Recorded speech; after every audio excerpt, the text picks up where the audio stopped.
Have you ever had a thought or idea that was so powerful you could feel it in your soul? It might seem crazy, impossible, even outrageous, but you can't seem to let it go because it calls you to create something that has never been created, to do something that has never been done, to grow beyond the person you always thought you were. The people I talk to know exactly what I mean. This is their story. Through fear, doubt, and the unknown, they trusted their impulse, expanded their mind, opened their heart, and are now changing the world.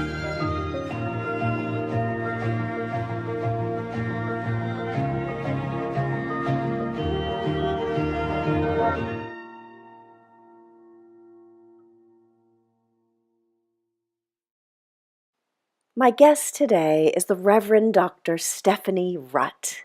Stephanie is the presiding minister of the Tree of Life Interfaith Temple, a non-denominational church she founded in 2009. She is also the creator of the Tree of Life Interfaith Seminary, where she teaches, supports, and ordains ministers.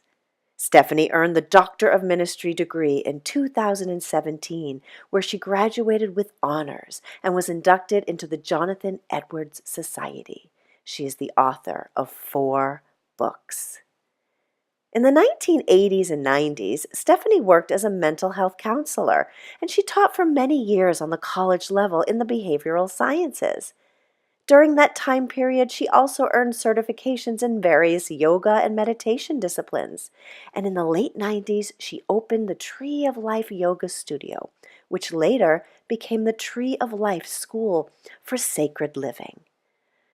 On a more personal note, Stephanie is nurtured and strengthened by her daily spiritual practice, where she receives her instructions and assignments through sacred faith traditions. One of her assignments was to create an annual peace walk that brings the community together under one sky, walking as one. Stephanie is a woman of unwavering faith, inspiring people to realize that we are who we are not in spite of, but because of our life experiences. Stephanie is a well-loved and gifted teacher. She has the unique ability to interpret ancient traditions and to teach about them in ways that are experiential and easy to understand. She is also an intuitive mentor who guides people on their spiritual journey and helps them to uncover the treasures that may be hidden away deep in their soul. Stephanie has made a huge impact in her community and is truly a star in her own backyard. Welcome, Stephanie. Welcome. I'm so glad you're here. Thank you so much for being here. Thank you for inviting me. It's really a pleasure and an honor to be here to talk about the Peace Walk and interfaith and what we can do today to help bring about peace in our world. So thank you. What I think is great about this Peace Walk is that it's going to bring together people of all different faiths, of all different cultures to, walk together as one. And this is the second year that you've done this. Yeah. And, up here in the little town of Milford, New Hampshire. So it's a wonderful, who'd have thought? And it's just a wonderful thing to do. What would be great to start is to have you talk to us a little bit about what interfaith is. What is interfaith? And then we'll talk more about the Peace Walk after that. Okay. Well, it really is a really good question because I often tell our Tree of Life ministers, and I experience this as well, is once you're ordained and you go out in the world and you are talking with people, maybe at a party or just in conversation, and they say, well, what do you do? And you say, I'm an interfaith minister. And they they look and they smile and they say, "That's really great." And sometimes it ends there, but sometimes it goes on. There's that look that comes, and sometimes they'll say, "Well, what is that? Are you a Christian? What is interfaith ministry?" And so each person has a different answer to that, of course, what it means for them. But in general, we can say that at the Tree of Life Interfaith Ministries, we define interfaith as many are the ways we pray to one God.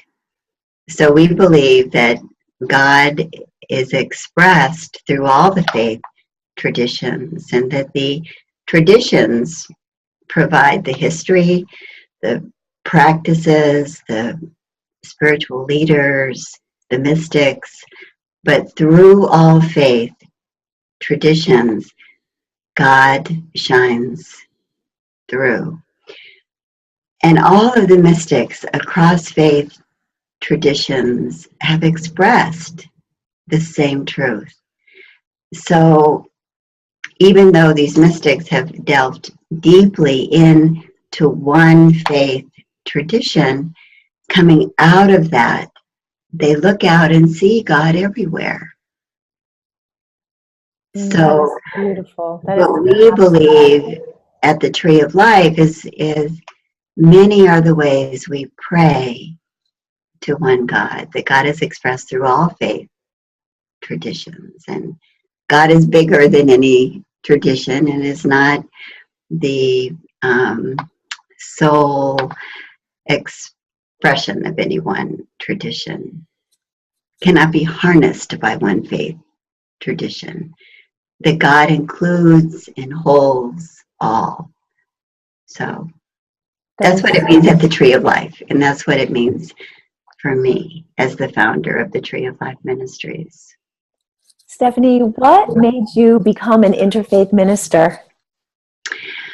I became an interfaith minister because early on my path, I began exploring deeply the spiritual practices across faith traditions. I spent years with the Hindu Bhagavad Gita, years in Vipassana meditation, years with the Sikhs and the Sufis, and many of these were overlapping years happening concurrently, but years spent in many different faith traditions. And it just over and over and over again, I found God on the shaman's drum.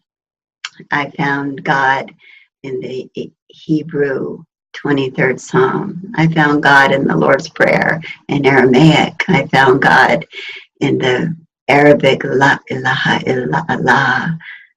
I found God in the Hindu, the Buddhist and Hindu Sanskrit mantras as portals to that inner place where God resides and speaks to us when we are still and quiet and able to hear from a place truly beyond our understanding. So everywhere I had landed was God. And by the time I was 50-ish, I knew I belonged to God. I knew I loved God most. I could feel the unseen hand of my God on my life for as long as I could remember. I knew I wanted to be a minister, but I couldn't choose. How could I choose? I couldn't choose. And so I still remember I went on the internet like 2002, 2003-ish, and I found the new seminary, my seminary. It was called the New Seminary for Interfaith Studies. And I just thought I had died and gone to heaven. I could not believe that there was a seminary that allowed you, not only allowed you, but encouraged you to believe that many are the ways we pray to one God. And at the time, it was the only one in the country. It had been founded by a Catholic priest, a Jewish rabbi, a Methodist minister, yogi, Swami Satchitananda, whom I had loved, long loved. So I just couldn't believe it. I just thought I had landed in the candy shop of life. I mean, it was just beyond anything I could believe. And it was like, send, go, do. And that was it. Was it a smooth transition then from interfaith minister to creating an interfaith seminary? Well, yes, it was. I'm kind of hesitating because what happened when I read the description online about the second year of the seminary, it talked about you'll be creating a minister's manual. And I got all excited, like, oh my gosh, I get to create a minister's manual. Finally, maybe I can decide from all these different paths where I belong. And so we got there, and it was a really, really wonderful second year. I loved my seminary, and it was fabulous. But it wasn't that. It was about how to create weddings and memorial services and the duties of ministry. So I can remember thinking, oh, well, maybe I'll do that. And then the very next thought was, well, that's pretty arrogant. You should be a minister before you go off and start your own seminary. So I decided I should probably be a minister first. And so I did. I started giving worship services once a month to our community. And then about 5 years later, 6 years later, I was coming out of my spiritual practice, and I was invited to create this new course, Living Your Purpose, the Heart of Spiritual Practice. And I remember it was October, and I thought, this is crazy. What do you mean start a whole new course for a whole year? It's October. Classes have already started. I'm arguing, but I'd long since learned that if you want to be happy and you want to be fulfilled, there's really no choice. So it's not like you actually sat down and manifest, like you wanted to manifest something. No. No, this wasn't your plan all along. No, and it's a really important dynamic that I've come to call the will and surrender dance with God. The will part is my tilling the soil, my doing my practice, my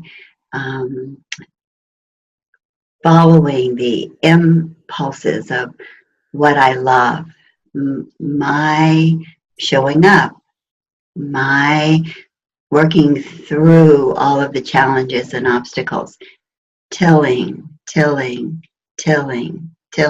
I had known in seminary that maybe I should do that. Maybe I should create a seminary doing that, helping people identify what their deep calling for God was.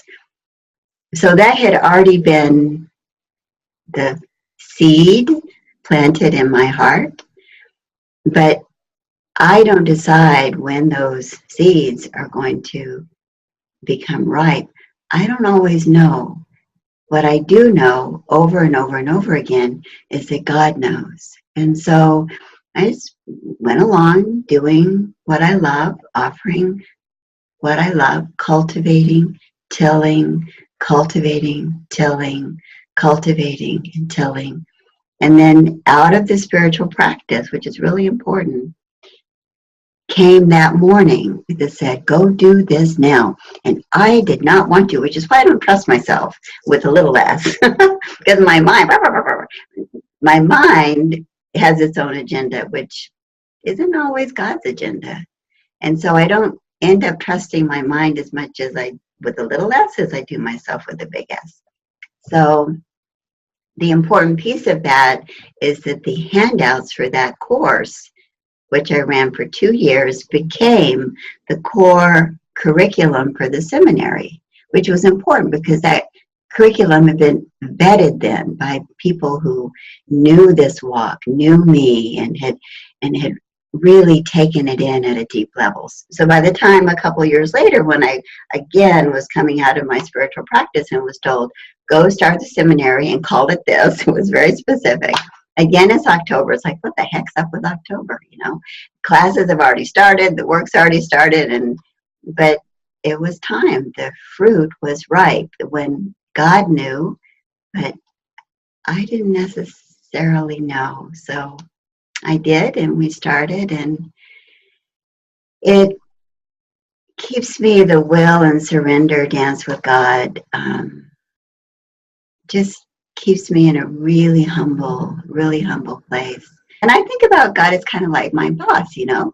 You're going to give me an assignment. I also expect to be supported and given all the resources and all the people and everything to do what I'm doing, because I really get in the end, it's not about me. I just get to do it. How cool is that? How cool is that? I just get to do it.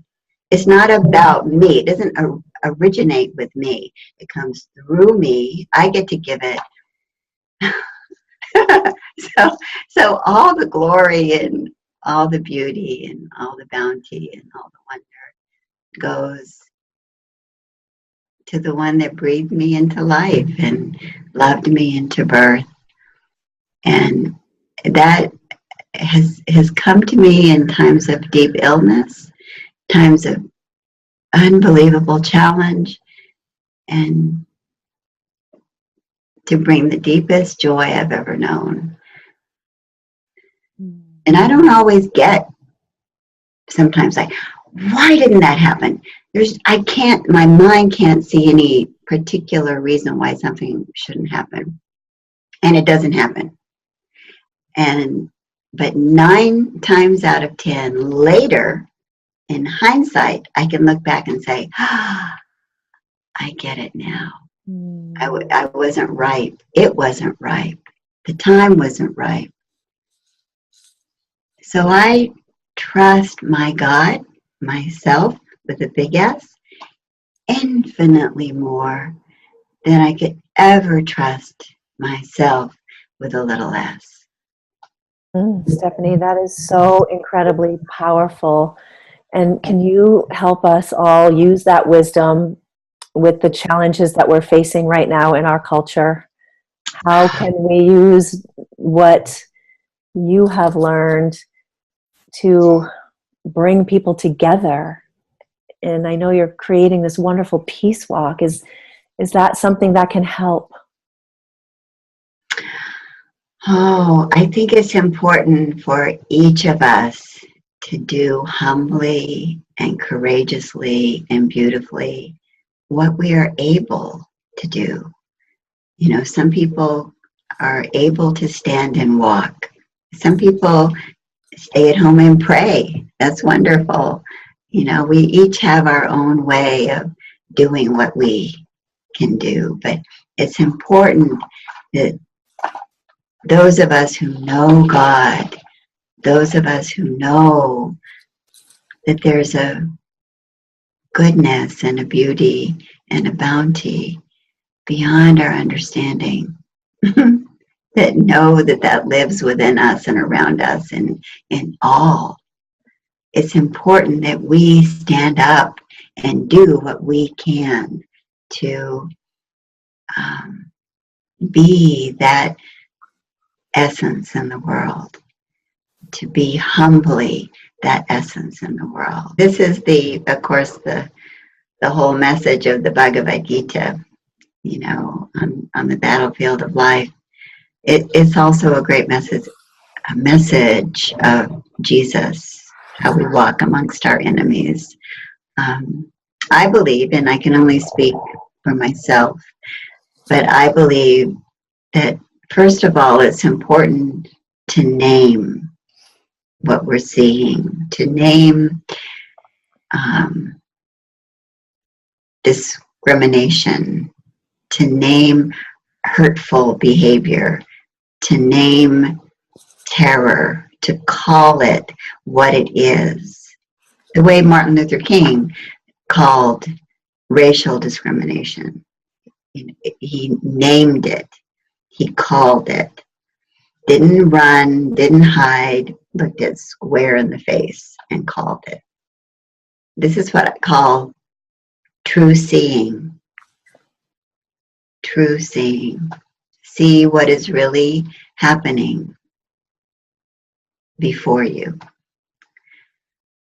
That's the first thing, is to name it and call it and truly see it.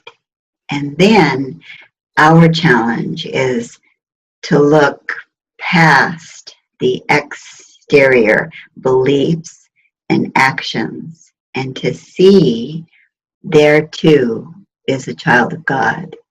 Does not mean that we don't respond appropriately to the actions that are being perpetrated on other people. It doesn't mean that we don't hold people accountable, but it's always, in fact, it's very important that we do, because it doesn't serve them or us or anyone to allow people to harm others in any way. It serves no one. So, like Martin Luther King is one of the most beautiful examples I know of in recent history, after the bombing of the 16th Avenue Street Baptist Church, when the children were killed amongst adults as well. What did he say in his eulogy? We must resist the temptation to retaliate. Why? Because hate and non-forgiveness poisons us. And I mention this because as we are responding to what is hurtful around us, it's always important that we are checking with our own inner life to see what is happening within me. What is happening within me? Is it coming from a place of moral superiority? Or is it coming from a place of deep humility and sorrow for what I'm seeing? I'm sorry for the perpetrators and I'm sorry for the victims, but I will show up to respond appropriately to what I'm seeing. But can I show up with love for whom I am one with? Can I do that? Can I show up with love with whom I am one with? Sometimes I need to sit with myself and get through my own anger and frustration and angst about it. I have to move all up, to honor that and feel that and move all that out so that I can act and not react. So I can act out of a place of devotional love and not react from my own emotional internal strife. Yes. So it's a challenge and it's constant work. And when you say act and, instead of react, I mean, that doesn't mean that you're letting people get away with things. Like you said, right. You're holding them accountable. Right. And just a small example of this happened on the Milford Oval a few years ago. I was coming across the Milford Oval and had on one of my long skirts, and I just kind of looked like a little old lady crossing the street, I think, on that particular day. And there was just a whole gang of teenagers that were coming across the oval, and they were getting louder and louder, and pretty soon it became pretty apparent to me that they were kind of teasing and bullying this one particular boy who was kind of overweight. And I can remember I crossed the street and I turned back and I looked and I saw this going on. And I can remember inside I started getting really anxious and nervous, because I could feel for what was happening. All the times I had been a child, had been, laughed at or bullied or scorned, and all of that was, but I was watching it. And I also knew, you don't think about all this in the moment, but you get to find out what's really guiding you, I also knew in that moment, this has arrived on my plate. I have to do something. And I remember I walked back across the street and walked back across onto the oval and walked right in the middle of this crowd of people. I remember my voice was shaking, I was nervous. And I said, what is going on here? What is happening here? And I think they were stunned that like this little old lady showed up in the middle of the oval. I don't think they knew what to do. And I said, come on. And I looked at the boy that was kind of heavy set, and he followed me back across the street. And then he went on his way, and so did I. But when it arrives on your doorstep, it's something I believe is something for us, and it's important that we show up. I didn't want to judge anybody in particular, but I knew it was my job to do what I had to do at that moment, and I did. Wow, so what a great example of standing up for what is right. And I know there's a quote in the Bhagavad Gita: "Stand up, Arjuna." This faint-heartedness does not suit you. Stand up, scorcher of foes. Yes. Faint-heartedness does not suit you. So it's our duty to do that. It's our duty to stand for the ones who can't stand for themselves. So please tell us more about the Peace Walk and what can we expect and who's going to be there and anything. Well, the Peace Walk started, first of all, because I want to make sure that she's given credit for this. Ilona Kavia-Chain is a Tree of Life Interfaith minister, had gone to the Parliament of World Religions a couple of years ago, and I couldn't go. I was in school. I just couldn't take the time to go. And she came back and gave our board of directors at the temple a presentation of what she had learned. And part of what she had learned was they had given a list of things that people could do at home to help promote harmony across faith traditions. And one of the suggestions was a peace walk. And the minute she said the words peace walk, it was just like when in my spiritual practice, when I'm getting an assignment, it's like the minute she said those two words, I knew without a doubt that was my assignment. I mean, it was just instant. And I said, we're doing that. And I mean, even though I'm a child of the 60s, I never marched or did any of that stuff. I was too straight, I guess. I don't know. But it wasn't in my DNA I'd never done anything like that. I just knew it was my assignment. And so the chairperson of the World Alliance of Interfaith Clergy, Fran Bagdasarian, just coached me in those early months of, this is because she has all this experience in this and I didn't. So she helped me, put together the initial vision and how to put a proposal for the town and how to do all these different things. And so I had help and support all along. And then just a huge number of people. I reconvened the Sauhegan Valley Interfaith Council because I wanted the walk to be sponsored by a multi-faith community, not just by my church. And so I had been convener of the Sauhegan Valley Interfaith Council 10 years ago, and then went off to do my own thing. And so I and they'd gone to sleep a little bit. The council had kind of gone inactive for a few years. And so I emailed the old email addresses and we reconvened just for the purpose of doing the Peace Walk. And we started meeting, and it was just, people just came out of the woodwork. We just had tons of people from our community, from other faith community. I had people from Nashua, people from Concord, people from Manchester, people from Peterborough, just all over who wanted to be involved, just like a magnet. And so we got together.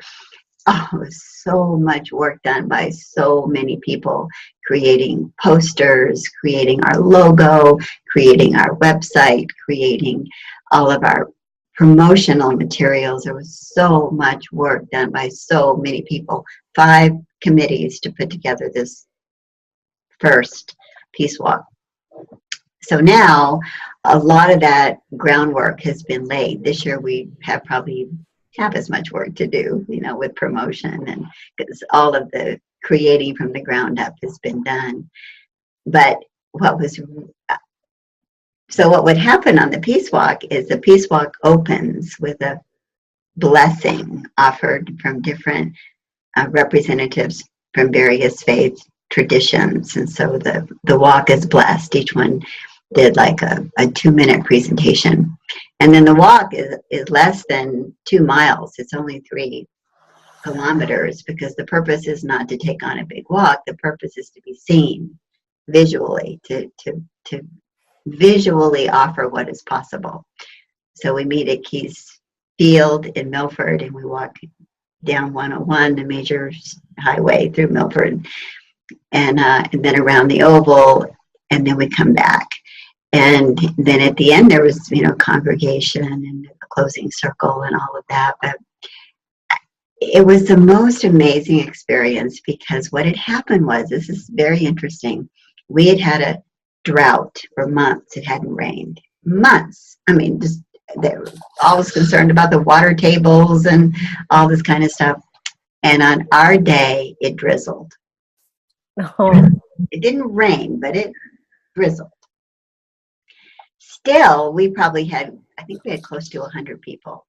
At first I thought, what do you mean it's going to rain? It hasn't rained for months and it's raining on our day, And then right on the flip side of that, I thought, oh, okay, I get it. The world isn't going to be perfect so that you can go walk out and create peace. I mean, life is life. Life happens. And are you going to show up, rain or shine, and do what you believe? And are you going to show up, rain or shine, with the same smile on your face? Is it going to matter? And I ended up really kind of feeling in the end that maybe we didn't get as many people as we could have. I don't know. But I think in a way it showed an even more commitment to our purpose. When people could see that we were out walking in the drizzling rain, but mostly it was like, can you stand for what you believe, rain or shine, because life happens. So show up. And it was just, I remember being I just remember like almost floating down the sidewalk. I was just like, it felt so good to walk down the sidewalk, and people would go by and they'd look at us, our signs and stuff. And it was like, wow, we are doing something, and this is showing everyone what is possible. What is possible? What is possible? And it was a great day. So we're doing it again this year. And what is the date of the Peace Walk? October 21st. Okay. And people start registering at 9, and the walk begins at 10. At Keys Field in Milford. I think it's 127 Elm Street. But it's Keys Field in Milford, and it's going to be a great day. But maybe it won't drizzle this year. We'll see. But whether it does or it doesn't, we're walking. We're still going to be there no matter what, Stephanie. Stephanie, this has been such a joy talking with you. Can you give everybody your website and a way to reach you if they want to come to the Peace Walk, or just if they are interested maybe in interfaith? Yes. They can actually visit our website at tolinterfaithtemple.org. Or they can email me at stephanie.rutt@gmail.com. Excellent, Stephanie. Thank you so much. This has been quite a pleasure talking with you, and I can't wait for the march.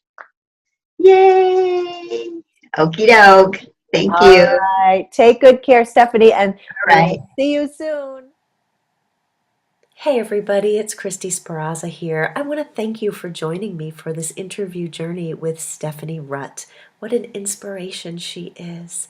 I hope that you enjoyed it, and I hope that you take something, learned something here, take something with you into your own life.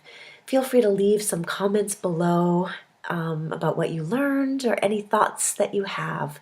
I also invite you to watch my interview with Dr. Richard Schwartz. I've been getting a lot of really great feedback about that interview because he is truly an innovative person who has an innovative therapy that he is teaching all over the world right now. I really felt honored to be able to speak with him, and I'd love for you to learn more about internal family systems therapy and Dr. Richard Schwartz. So, on that note, have a great day, night, whatever it is for you right now, and I will see you next time.